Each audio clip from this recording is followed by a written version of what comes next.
company name is Homegrown Glass. And your name is? My name is Fred. Fred, and you do what with the company? I am the figurehead. I'm also a blower and the salesperson, but we don't actually really call anyone for sales. We meet them at the trade shows and hope to sell them here, and hopefully they call and bug us. It makes for a better relationship if they call and bug us. And where are y'all based out of? We're based out of Tempe, Arizona. Arizona! And what products do you make, and what is their names? What we started with was pull stems and bowls. Dan Kay, who taught Jason Harris, who became Jerome Baker, also taught me, but I just got busted for growing herb. So I almost did 5.5 years in jail. So the last thing I wanted to do was like a water pipe or a hand pipe. So we just made the parts and pieces. So we scratched this bowl niche. And because most of the companies didn't care about the bowls, they cared about the actual piece. So since then, we won the Cannabis Cup 2 times for our slider. We redesigned the glass blunt from the 1970s, so you don't front load your herbs to your ash, you actually pull the mouthpiece out, you back load, never go to ash, because it carves like a hand pipe. You can layer cake it with your favorite concentrates and extracts, and literally it's the ultimate glass joint. And what we've come out with lately was we came out with the Roadrunner. Our good friend Christian Merwin took the Zamboni tip concept to a chubbler, made the nectar collector, which was brilliant. I'm like, Christian, you're going to do so well with those. And I ran with the Zamboni tip idea, went to a donut, just because I didn't want to copy what he was doing, and we created this device we call a Roadrunner. It's a low temperature air-cooled dry rig, has amazing flavor. Like if you have concentrate and it has tasty flavor, then you'll love the Roadrunners or any of our road straws. And we're doing these amazing collaborations with other artists which have our tips on the front end, so you can smoke out of a delicious work of art. And what are your 2 best products that you would say that you do have? Well, so definitely the Roadrunners, I think, and the sliders would have to be up there, because in the idea that those are conceptually our design, our baby. They're kind of like, it's our pride and joy. It's like your inspiration. Yeah, I mean, you will see, there's definitely, we have China knocking off, the Roadrunner. I've seen 2-3 companies that actually completely reproduce the design, which is kind of like, thanks. It's like a pat on the back and a kick in the balls at the same time, but at least, it shows we're doing something right, so. For real. Why do you make the product that you do make? Well, mostly to have to support my family and to make a living. We've been doing this over 20 years now. I got into the industry actually previous to that, but in '96 I picked up glass blowing as a hobby, and in '97 I got busted for 397 plants, but I had a cannabis dealer's license, and they said, well, we don't care, we just gave you that license so we wouldn't steal all your shit, but it doesn't mean we're not going to throw you in jail for 5 years.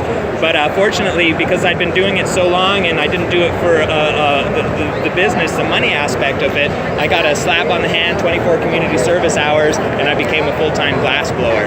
That's dope. And what accessories do you have for your products? Accessories for... additional accessories. So yeah, every time we sell a Roadrunner or a Road Straw, we have a branded silicone box. My nephew is an amazing tattoo artist. He goes by Polsky. He works for the Golden Rule in Tempe. And about 20 years ago, he did this little house design for us, a little home-blown glass house. And so we brand that on all our butter boxes, which come with our Road Straws. And we also sell jars, and most of the products we have are kind of accessories, so I was kind of, right? Didn't know where to go with that. What difficulties do you encounter in the industry, such as manufacturing, sales, marketing?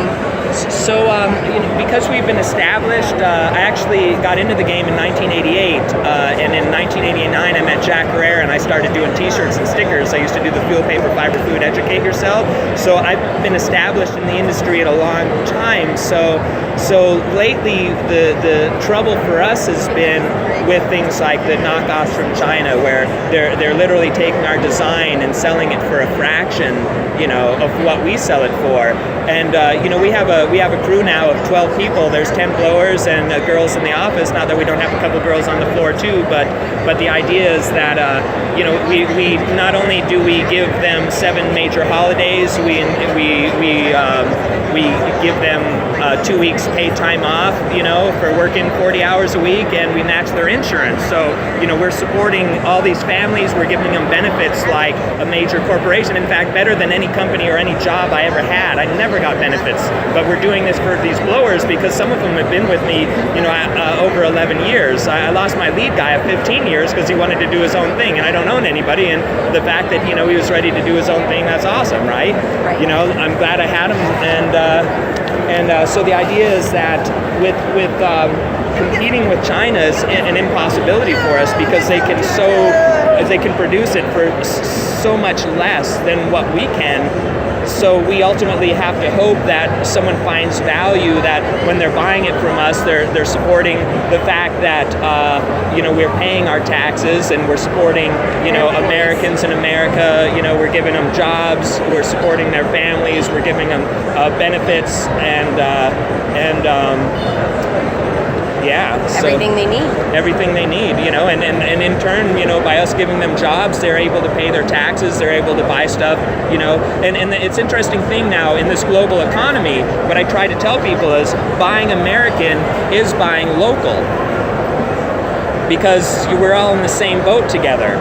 And so I like to support my stores in that we have an Instagram, but when anyone hits me up on Instagram, I tell them to hit up their favorite local shop, because ultimately it's our products in these shops around the country that support these shops hiring employees to sell these products.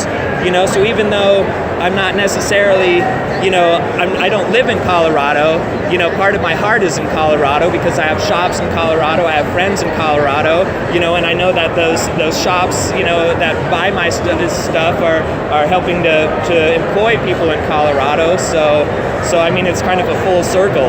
For sure. So what do you have planned next for your company? Do you have any new big designs coming out or anything?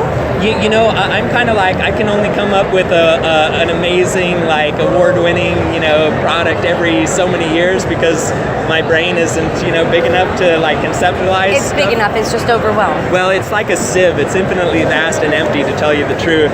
Right now, I'm just, we're kind of running with the Roadrunner. We have these replaceable tips that work with any dry straws that make them better because it offers you deflection and low flavor, so they're just delicious. The next 5 years, the goal is really just to try to stay in business against the tide of imports. And also, what's the crazy thing is, everyone's like, oh, these legalized states, oh, you're probably killing it. And actually, our sales have dropped in legal states because what happens in legal states is you get all these honey badgers that come into the game looking to make money, that don't give a fuck about the glass they're selling or the people they're buying it from. So that's why we have, in Phoenix, Arizona, we have 300 shops, but maybe 30 of them are in the whole state are worth a fuck. The rest of them, it's all the same cookie cutter, China. They like the China stuff because they can make incredible margins. They mark it up 5-10 times. We recommend people just double our products. It gives people, it's a fair price, and it's not only supports us, but hopefully supports them. So, but we don't have the margins. We don't sell our stuff enough, for low enough that people can mark it up 3 times because, we got rent and everything else to pay. We got overhead. Right? We got overhead, yeah. And my last question is, do you believe in aliens? I'm kind of along the lines of Terrence McKenna. I believe we are the aliens.